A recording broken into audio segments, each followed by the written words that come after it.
Craig. I'm one of the business development managers over in the UK for Reachdesk. I'm fortunate to have been at the company for just celebrated my second year anniversary, which was awesome. And I started off as a BDR, then moved into a senior BDR position. And then as we grew into a leadership role and have been managing a team over in the UK since the beginning of this year.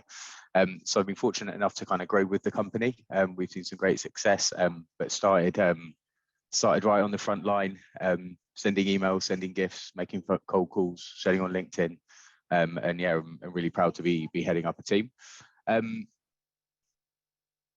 This will be recorded. We'll get it sent out to all of your CSMs as well. I would like to make this kind of like as interactive as possible. So I think if you've got any questions or anything, Leah's gonna kind of manage the chat box, and I'm happy to take questions as we go through. The more questions, the merrier. Would love to create some discussion, hear your thoughts on kind of the tool and what we're kind of looking at today. Cool. So let me jump into a slight agenda for you. So we're going to go through kind of like the kind of state of play in the business development world at the moment, kind of the view that we see it, and some of the challenges that we face. We'll look at best practices for using the tool. We'll talk about language. I'll talk after that around how we use the tool in-house as part of our cadences or sequences, and how we also use them outside of our cadences and sequences as well. I'll then run through some specific examples of some messaging that works pretty well, and then go through some templates that you guys can use and hopefully implement using in your kind of day-to-day. I put example in here twice. I don't know. I need to change that. But I've picked out an account that I think there's people here that had a look at their kind of value prop, and we'll look at some campaigns there.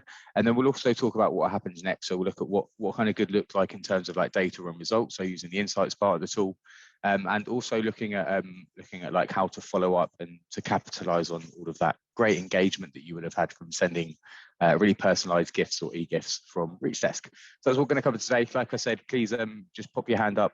Leah can manage the chat box. We'll crack on. Cool. So in general, business development world, sales development world, it's a really tough gig at the moment. It's a really difficult job. When I go through my kind of recruitment process, one thing I often do is I'd really want to get across that this role is difficult. It's not easy, and there's a few reasons for that. As we know at the moment, the global economy isn't particularly stable. It's been quite well documented across LinkedIn, especially recently, that there have been companies unfortunately having to make a whole bunch of redundancies, especially within the kind of business development world.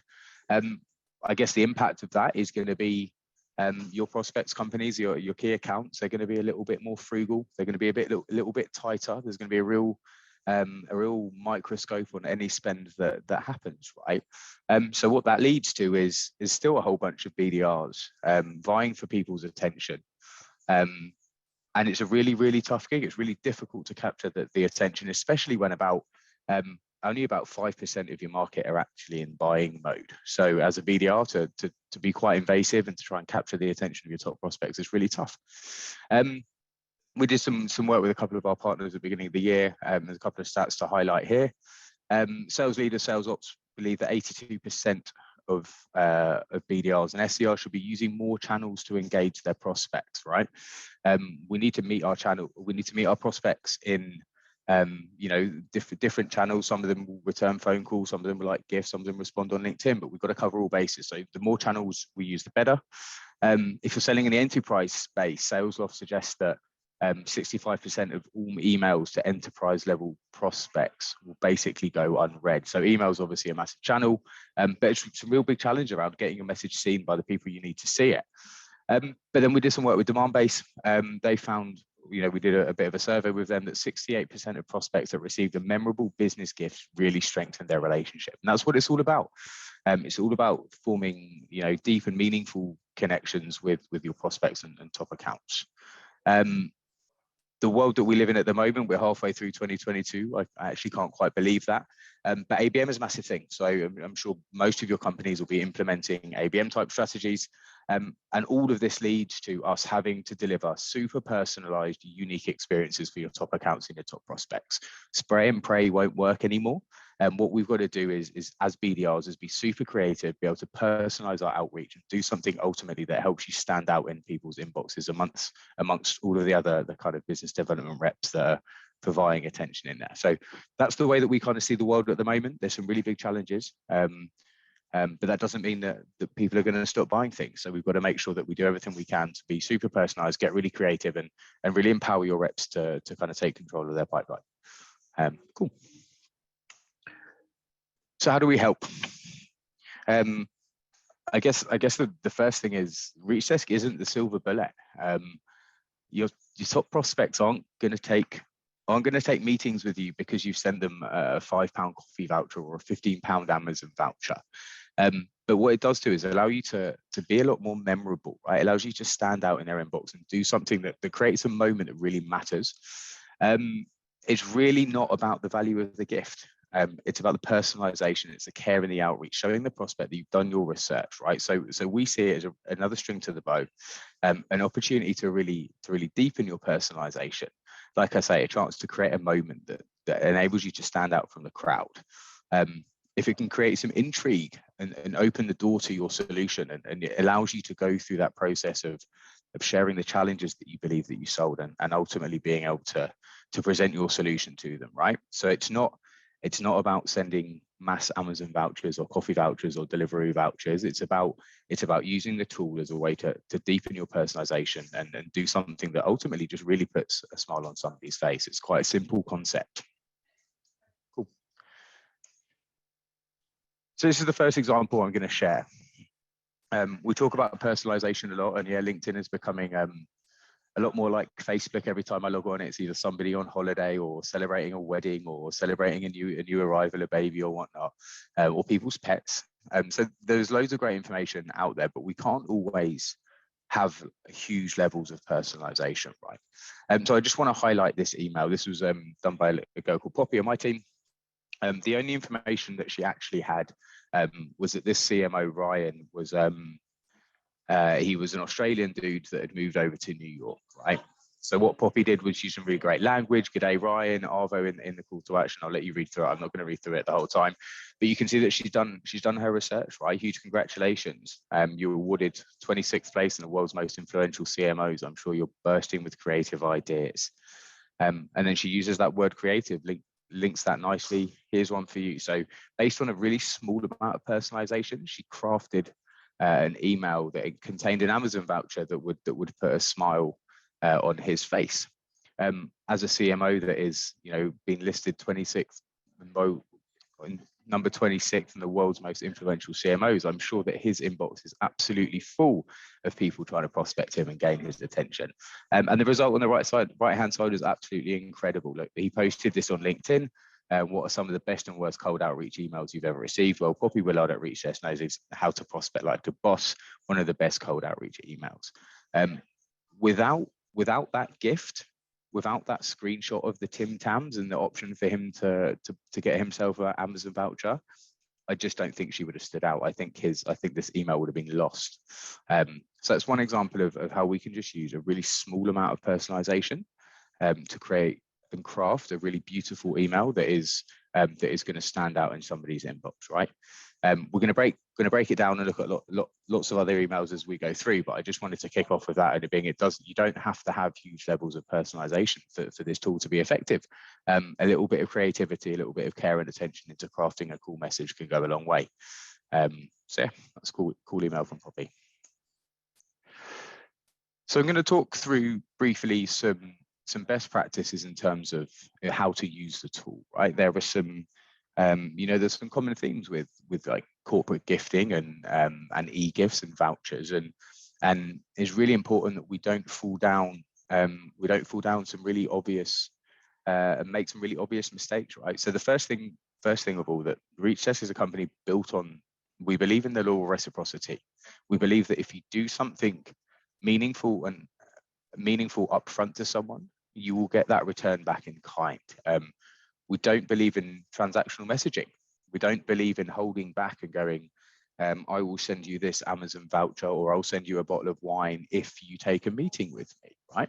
what we want to do is use the tool up front to open the door, share ideas around the challenges that you think you solve, and open the door to that solution. And if you can do that using a bit of gifting, then fine, but it's never transactional. We see the tool best being used where we can on that really one-to-one personalized level. That's really, really important.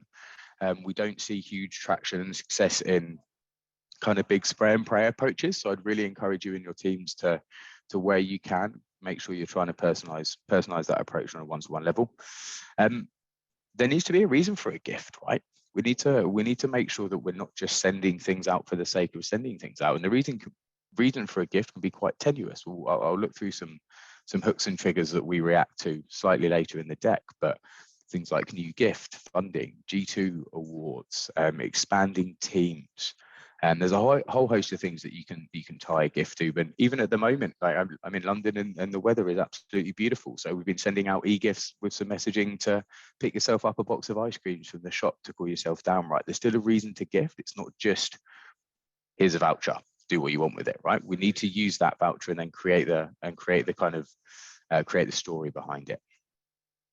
It's really important that whenever we're sending e-gifts or we're sending landing pages for people to send themselves physical gifts, it's really, really important that you always include the challenge that you think you understand about your persona and the solution of how you help. You know, you don't have to feature dump, you don't have to go too heavy, but you've got to address that. We still need to let the prospect know exactly how we can help them.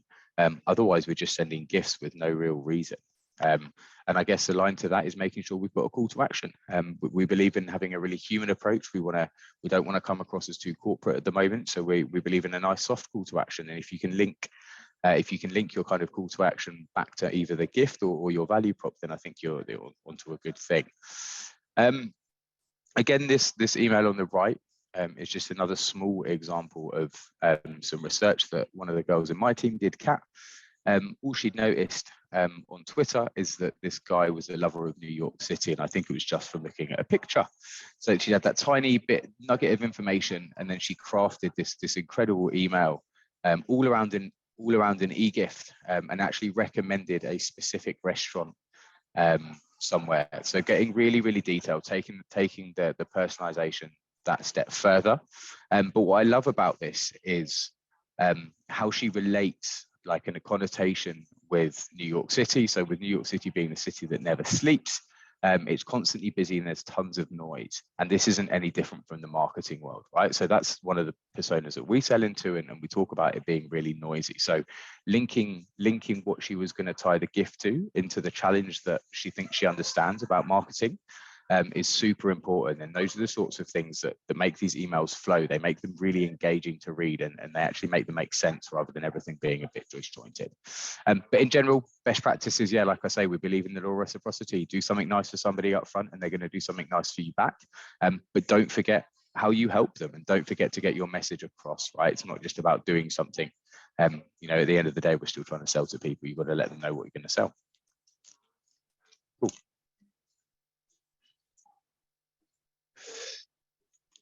So specifically, I'm looking at e-gifts at the moment. I'm going to talk about physical gifts slightly later. But this is a bit of a template that we use in-house at Reachdesk to format our e-gifts. And I'll come on to kind of strategy and when we send e-gifts and that sort of stuff in a minute. But first of all, it's a subject line. So for me, the role of the subject line is to create intrigue. And it is ultimately to get your prospect reading the first sentence of that email. So I've never actually seen Harry Potter. I've never read the books. It's quite an unpopular opinion. So most of this makes absolutely no sense to me at all.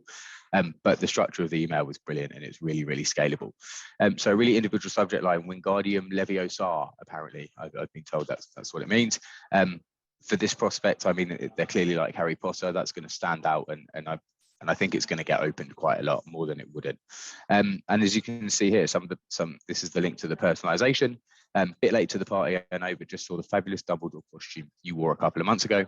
You and your family looked incredible. You clearly have a knack for the creative. So this is really important, right? That last sentence allows this piece of personalization to flow and make sense. So the comment that relates back to how you help people, for us, we help people to be creative. That's some really common language that we use. So it's really important you get that link word in there. And now we're on to the gift, right? Although I don't think the costume is complete without your own wand. It's a really human sentence. It's really personalized. Dumbledore used the elder wand, so now you get your own with this Amazon voucher, all for the kids.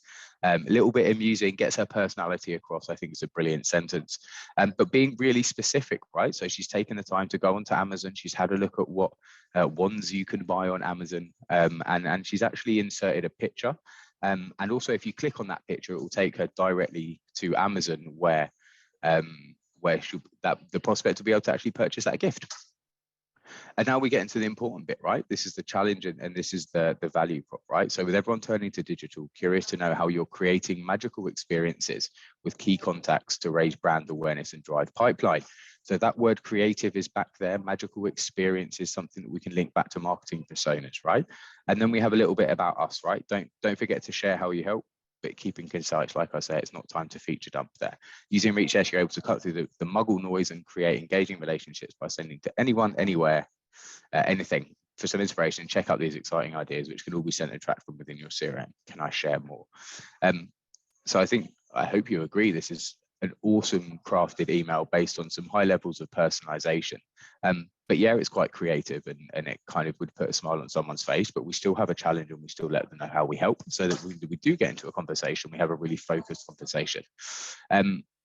We use this template all the time to craft a lot of our emails. So a lot of our reps use this every single day. Cool.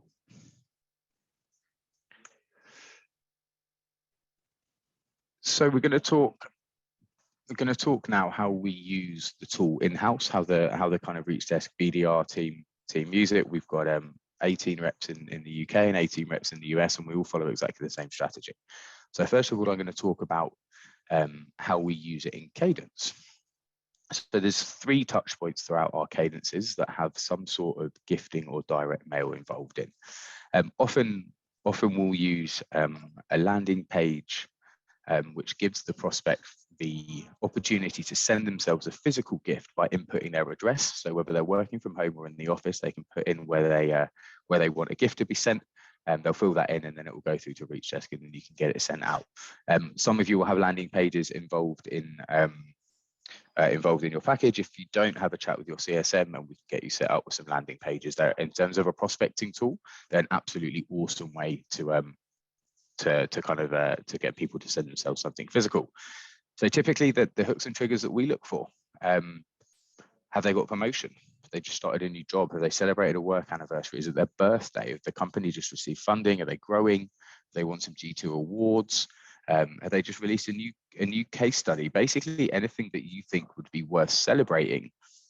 We can send them a landing page, and typically we send them a link to send themselves a personalized bottle of something, whether that's gin or whiskey or a bottle of Prosecco. But not everybody is a big drinker, so there's always an option to send themselves something sweet, so some cupcakes or some brownies or some cookies. There are some great options throughout the platform.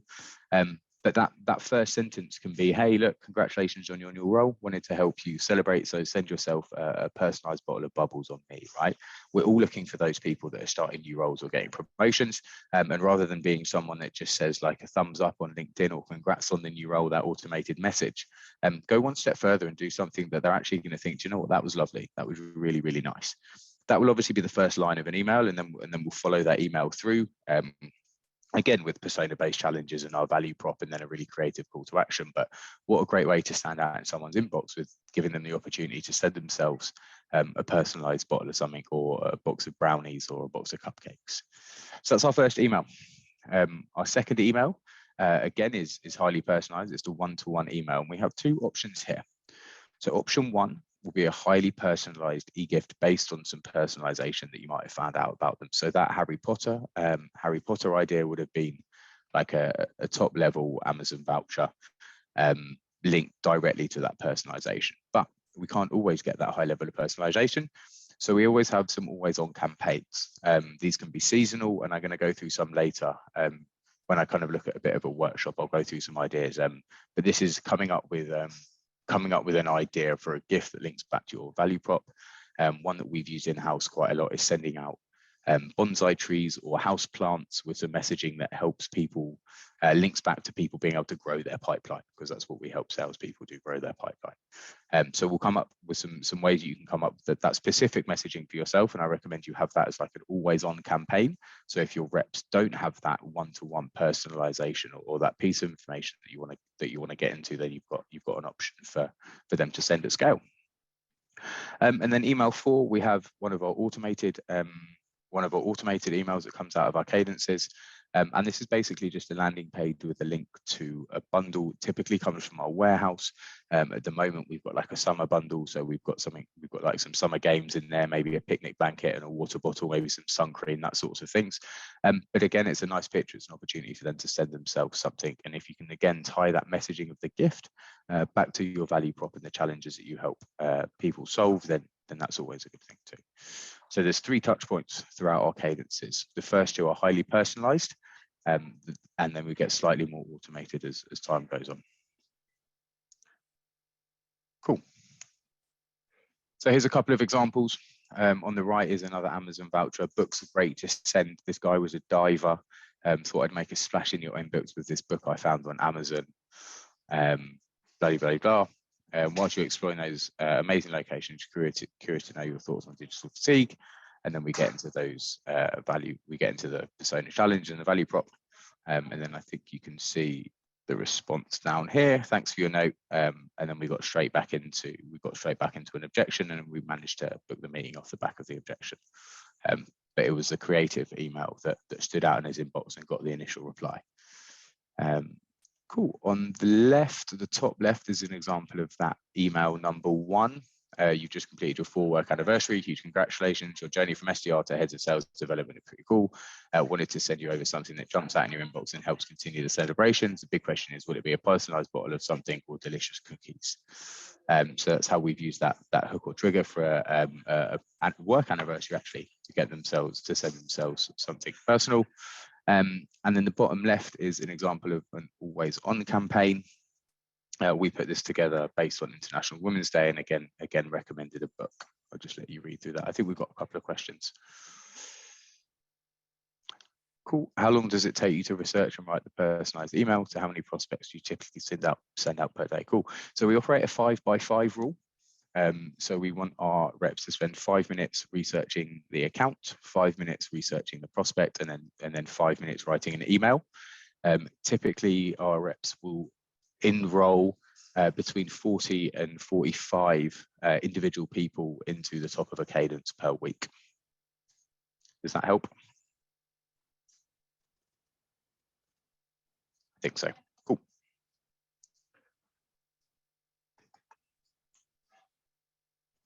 So that's how we use it in cadences or in sequences.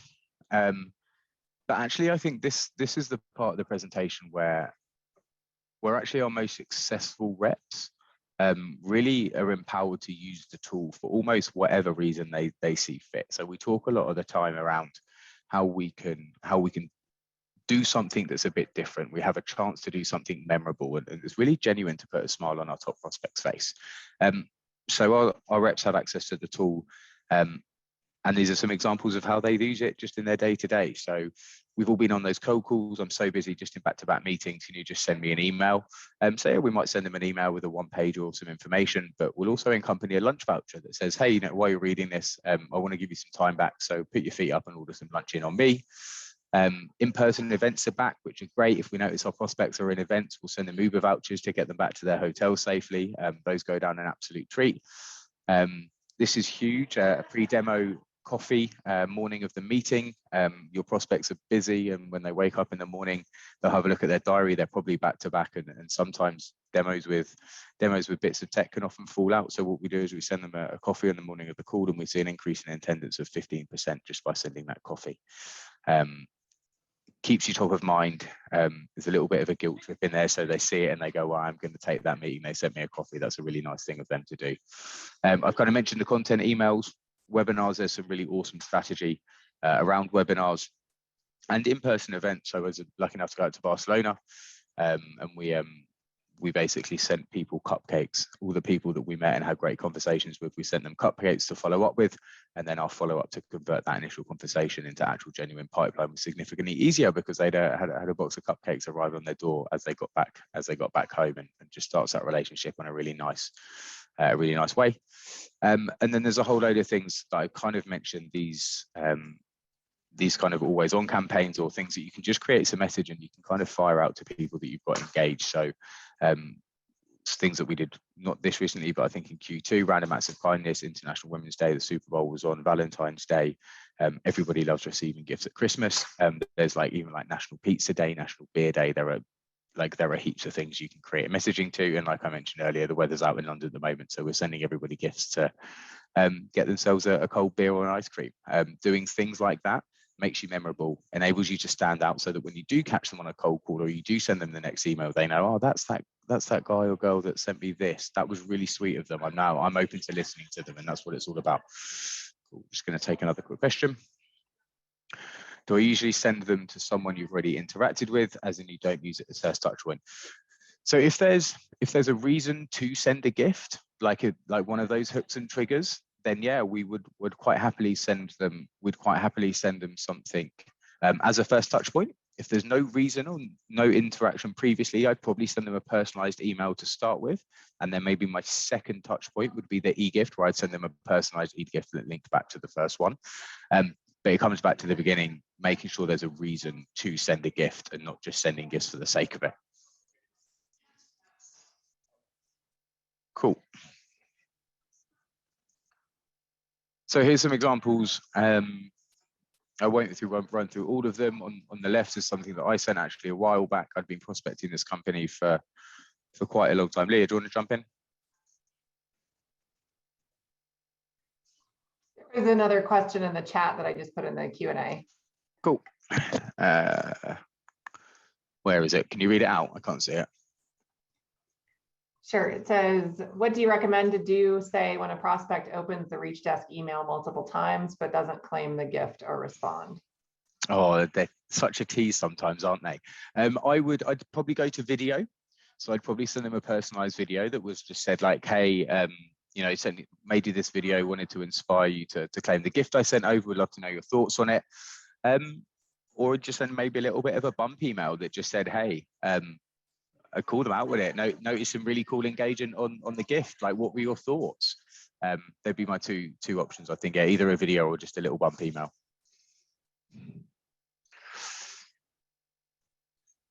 We're going to share all of the slides.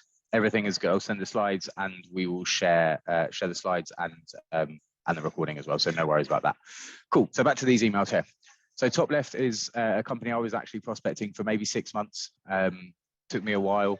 And I actually noticed that they just started hosting their first multi-country online event. So no call to action in this one. This was literally just, I'm sure you've got a busy day. I'm sure you might appreciate ordering some lunch in on me. And you can see the reaction I got. Okay, I'm impressed, Craig. I'm going to turn down your offer of lunch as my family and I are still munching through your brownies. So thank you. I believe Rachel was speaking with either you or someone from your team. We are interested. Please send my best to Alex. So didn't even claim the voucher, right? So this is key evidence that it's not necessarily about the voucher. It's about doing something up front that's going to put a smile on someone's face and create a moment that matters for your top prospects. Bottom left is an example of how we send coffee vouchers. Looking forward to speaking today, as we can't quite meet in person. Wanted to send you both over a quick coffee for when you're next out and about. And then we also add a little extra element of qualification in there, so that we make sure that our discovery and we do our discoveries and our demo on the same call. We make sure that we're really focused on those conversations. Cool. Another couple of questions. Does personalization through social media work better / worse than email outreach? I think it's hard to say. So I think the only social network that we use for prospecting is LinkedIn. And we have LinkedIn steps ingrained throughout our cadences. The team do send landing pages and occasionally e-gifts via LinkedIn, but I don't have any specific stats on which is more effective. My gut tells me that the more channels that we hit up our prospects on, the better, and you will eventually find the one that they're open to receiving communications with. Cool. Chloe says, I've just set up the Send Anything campaigns for my team of BDRs and ADs. Do you have any tips on using these types of campaigns? I do. probably, that's quite a specific thing. I think we'll probably go into more detail. I can talk to you one-on-one if you add me on LinkedIn, or we can talk to your CSM and we can talk a little bit about that because that's a new campaign. But yeah, we can definitely get to that in a bit. Cool. All right, let's crack on. So sometimes I do this as like some one-on-one sessions with our clients, and I like to make it a bit engaging, but obviously there's quite a few people on the call. So I want you to start thinking about what's your value prop? What are the common bits of language that you use?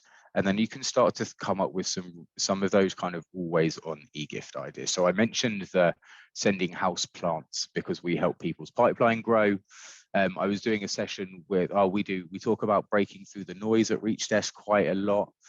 So we sent over some like noise cancelling headphones to some of our top prospects. That went down quite well. I did some work with one of our clients recently that was all about their tech helped them to connect people with other people, or connecting, I think it might have actually been an API integration thing, connecting integrations or something like that. Something that actually I didn't really understand what they did, but their keyword was, their language was connecting. So I came up with an idea that they sent them an e-gift voucher with a link to Amazon for them to send themselves the game Connect 4. You can then link that language together and look at them. They might probably aren't going to buy the game, but it's an email that's going to stand out in their inbox. Another company, their key kind of audience were medical practices. So we came up with an idea of sending everybody the game Operation, you know, the electric thing where you get out people's body parts. Quite a creative way to link into their value prop as well. So have a think about those key bits of language. I've got a template that you can use to kind of put together those emails. But there's one company, I think Adjuster on here. I had a look at Adjust. They're one of our clients. Went onto their website really briefly. Adjust mobile marketing tools help you make sense of a complicated user journey. So my idea of a gift for them and some messaging would be around, you know, one challenge you help people with is understanding complicated user journeys. Wanted to send you over something that could help inspire your next complicated journey of a lifetime, something like that. It's not perfect. It took me a couple of minutes to come up with, but it's those sorts of pieces of language that are like your real key challenges, those turns of phrase that come up in your emails, that come up in all of your messaging. Think about those keywords and then think a little bit differently about some of the gifts. Once you've got those in mind, all we have to do is put the emails together. So this is my advice for how to kind of structure these emails, right? So the subject line, it's got to be really short. It's got to be super unique. It cannot look like it's come from a marketing team. It's got to be specifically individual to that one person. First line is all about creating that reason to gift, right? It can be as simple as wanting to send you something that stands out your inbox and puts a smile on your face, because why would you not want to put a smile on someone's face? The second sentence is all about that gift suggestion that links back to your value prop or common language. Then you insert the picture of the gift. I've just inserted the Reachdesk logo here. The third line is all about that persona-based challenge using that link word and common language again. Fourth line is that really short value prop. How do you solve the challenge that you called out? And then the fifth line is a call to action. So how creative can you be? Can you relate that back to the gift and make the whole email just flow and make perfect sense? We see this structure working really, really well. Cool. So what should you see, right? What does good look like, right? So the insights tool is amazing, right? It allows you to benchmark against other Reachdesk users. But I just quickly pulled some data from 3 people on my team for the last 3 months. So these are 3 BDRs in the UK.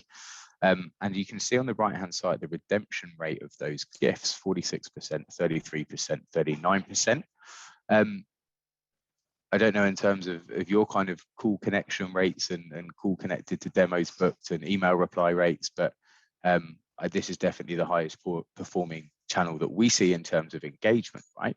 It doesn't necessarily mean that every single gift that has been claimed results in a meeting, but it does enable you to start that conversation on the front foot. And it obviously means you can have a conversation and know who your team are. We see a huge correlation in my top performers that consistently hit target are the ones that send the most gifts. So my recommendation is the more you send, the better. And if you can get up towards 39, 40%, then you're doing a really good thing. Any experience to share for the Nordic market? Not specifically from me, but we can work with your CS. I know that we've just had some new gift cards released that means that we can send food and coffee, which is great because you can create some awesome campaigns around the Nordic market. But again, work specifically with your CS on best practices for that. There are some great options. There are some great options in there, and like I say, the coffee and food one that we've recently added onto the platform means that you can have some pretty cool always-on campaigns there as well. In the rare case where you have sent a gift to a prospect and they have claimed it but not replied, how would you approach the next step? Yeah, it happens, right? I'm not going to say it doesn't happen. Again, I'd go to video. It says, hey, so glad that you claimed it. You know, if it was an Amazon voucher, would love to know what you thought of the process, or what did you buy my suggested gift? And I just keep trying them. I just continue through the cadence. I'd continue running videos, social selling, LinkedIn, sending emails. My biggest piece of advice on that is to make sure that you're always adding value when you're still sending outreach, right? Rather than just chasing, just add value, whether that's more content, whether that's a case study, whether that's, like I say, a personalized video. I think video following an e-gift is really powerful.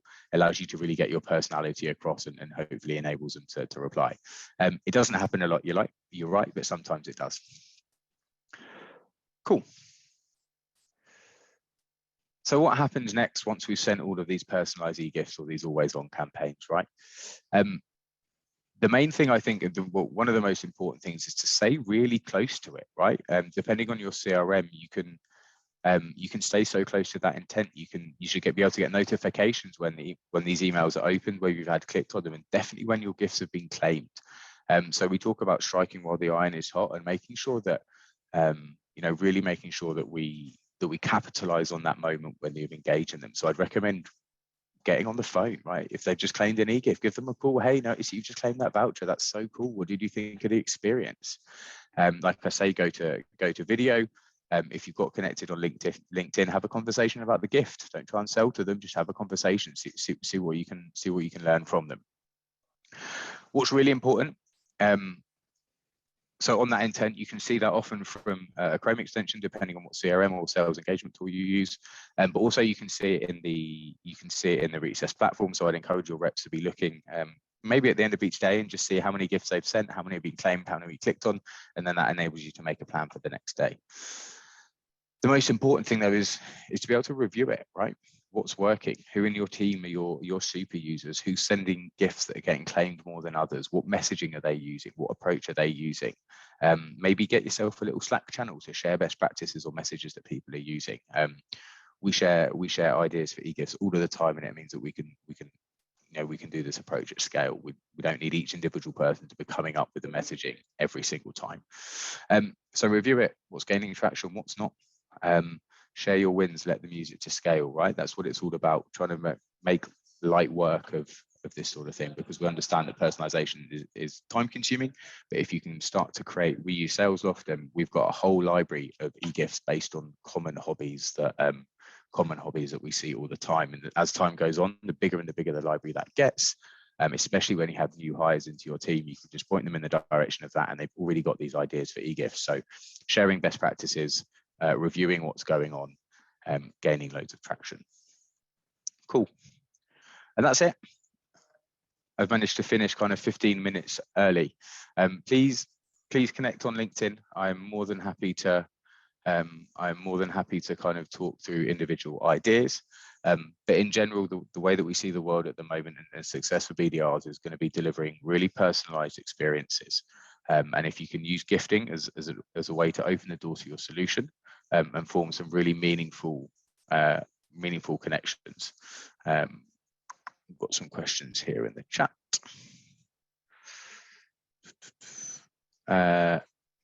Yes, we can create links for that can be sent at scale. Absolutely, just talk to your CS rep about it. Yeah, we can do that. That's no problem at all. You don't have to create a link for each individual person. It can be something that you send to lots of different people. Any other questions? Leo, have you got any questions? Or...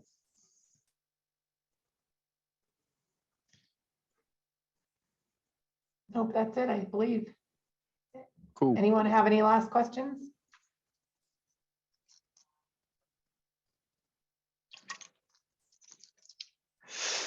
Fab.